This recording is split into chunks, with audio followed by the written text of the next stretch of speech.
It was a make-believe plot in a Hollywood movie, but it can't get any closer to a spiritual reality.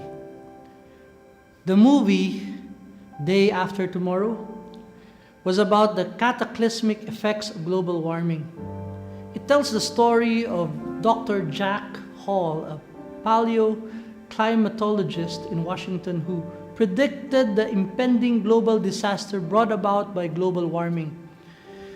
When the successive weather disturbances occurred, it so happens that his son, Sam Hall, was in New York for an academic competition where a turbulent storm took place, followed by a massive tidal wave. Trapped in the public library, Sam was able to get in touch with his parents through a public phone.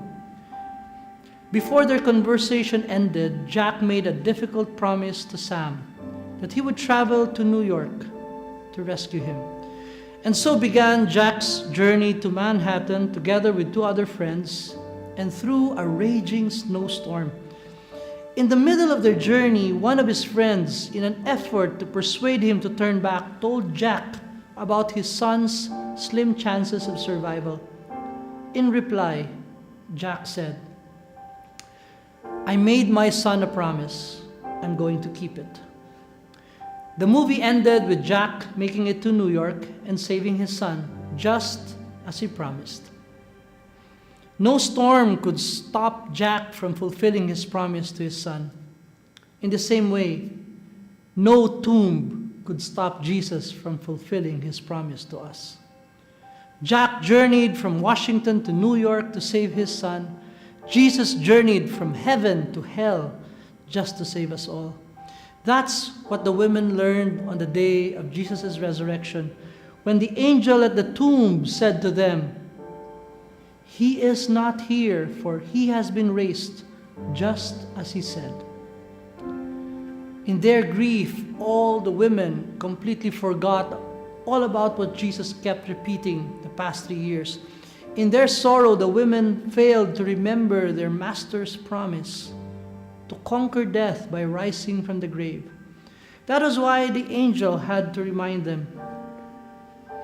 My friend, Easter is a powerful reminder to us of the kind of God we have. He is a faithful God. He is a God who never reneges on his pledge. He is a God who fulfills his promises from start to finish. He is a God who never lies. While God never forgets his promises to us, sometimes we can.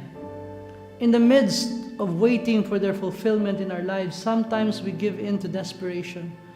We sulk, we complain, we get depressed, we allow our misery to cause amnesia in our hearts.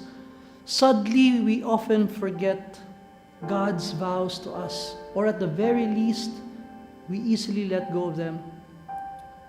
The crib may still be empty, the business may still be losing, the sin may still be persistent, the job may still be nowhere in sight.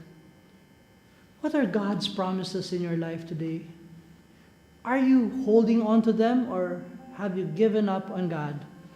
Do you continue to hope in God's faithfulness, or have you decided to patronize your despair? Are you still faithfully waiting on God? Today, I exhort you to recall God's many promises in your life. Dwell on them, ponder, keep them at the forefront of your mind and heart, and resolve to keep trusting and believing in God's words to you no matter what. The victory of Easter is the triumph of God's promises over Satan's lies. Jesus was victorious as he promised. Jesus conquered death as he said. Jesus rose from the grave as he pledged. And just like Jack Hall, God says to you right now, "I made you a promise, and I'm going to keep it."